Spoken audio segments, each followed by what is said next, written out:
Hold on. Hey, good morning, everybody. So I'm sitting with Granbo, Beechnut and Grey Eagle, and they're hiking the AT, and they stopped over for breakfast today. And I just wanted to ask some questions. Granbo, how did you get the name? It wasn't on the AT. I was at a paintball war party about 12 years ago with one of the grandkids was having his birthday, and then what he wanted to do was a paintball war.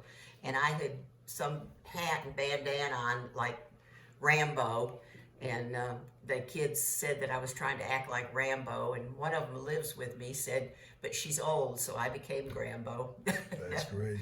And now the kids, the older boys especially, don't call me grandmommy anymore. They call me Granbo. What made you want to hike the AT, like the entire AT? Oh, I was born up in Ellijay, about 20 miles from the AT. My mother, I was born during World War II, and my mother stayed at her parents' house. And she heard about the AT because it had just come out, what, in 37 or 30, something like that. And when my dad was a paratrooper in World War II, and when he got home, she told him about the Appalachian Trail and that she just really wanted to hike it and that you had to cut your toothbrush in half to save weight.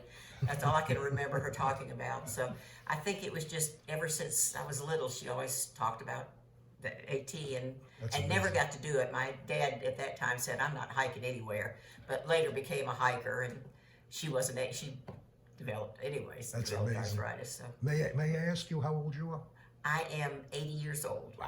In 2 months. That's amazing. That is amazing. I've been hiking for 8 years, and sometimes I'd be out for a week, and sometimes I'd be out for a month, and I'm probably the slowest one out here. That's great. I love it. I love the hikers. Thanks for stopping by today. Right. I appreciate it. Thank you. Yeah, Beechnut. Yay. What made you come out here?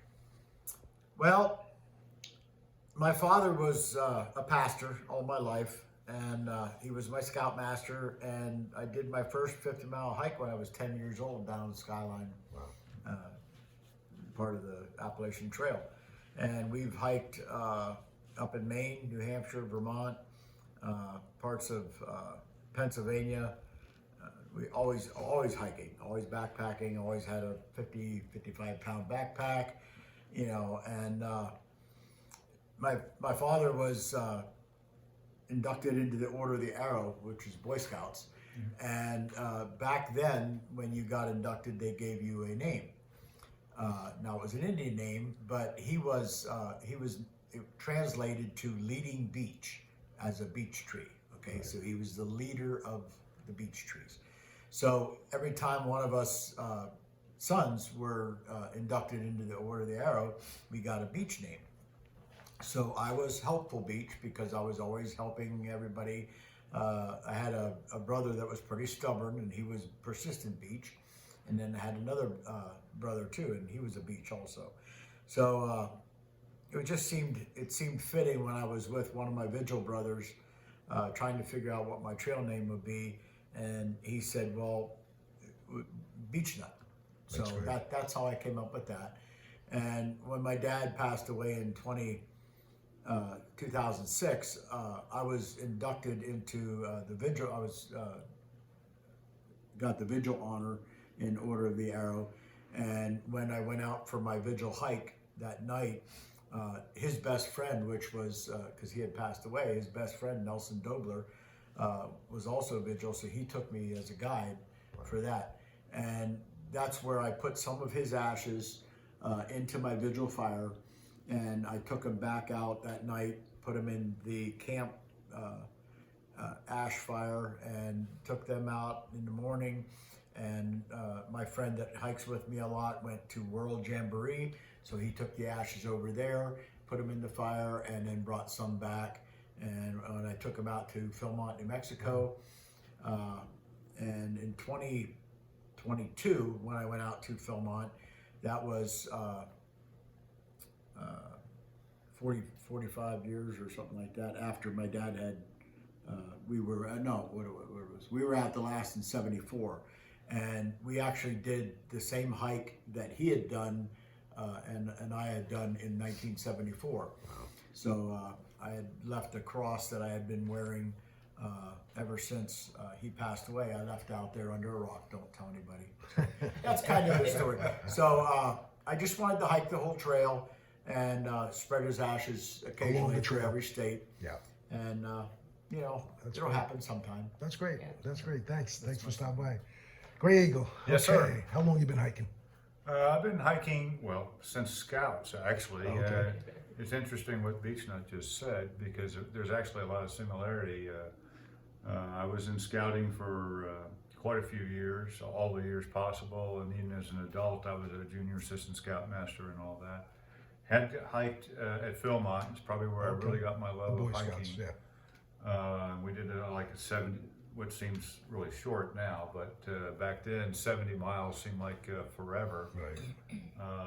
But do remember climbing Mount Baldy out there Yep, I was up there. as well, 14,000 something feet, 422. 422. There you go. Not too exact.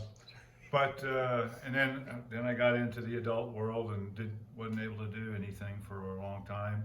You know, I was in the Army, not a hiker. I was an air defender, so I shot down missiles for a living. But I always had a love of the outdoors and of getting back to hiking.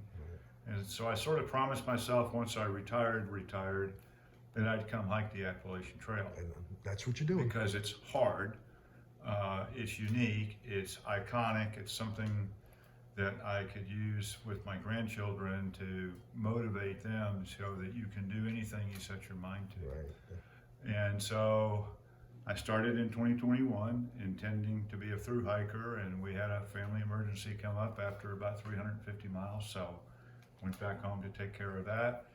And I decided I'll do long sections. In sections, right. To finish it, and How- my first exposure to it was so special. So many of the hikers out there were special people, and you know, for example, I remember the first year I was out there, a man at that time who was 70, I was 65, 66, kind of glommed onto me, wanted to hike. His name was Snowman, was his trail name. He had a white beard down to here. And he hiked with me for a couple of weeks, and then all of a sudden we were having lunch one day and I heard him screaming, and I went over to go console him and find out what was wrong. And he had just called home and his oldest daughter had died of an overdose. And so I tried to console him as much as I could. We prayed with each other. I hiked him into town to where his son-in-law would pick him up and brought him home. Wow. I've never heard from him since, but you know, but he told me at one time, he says, you know, there's a reason you're out here, and it's to help people like me. Right. And so I never forgot that. Wonderful people, and every year since then I've met great people. I've met some section hikers that I've met each time I come out. We don't do it purposely. I've run into one guy 3 times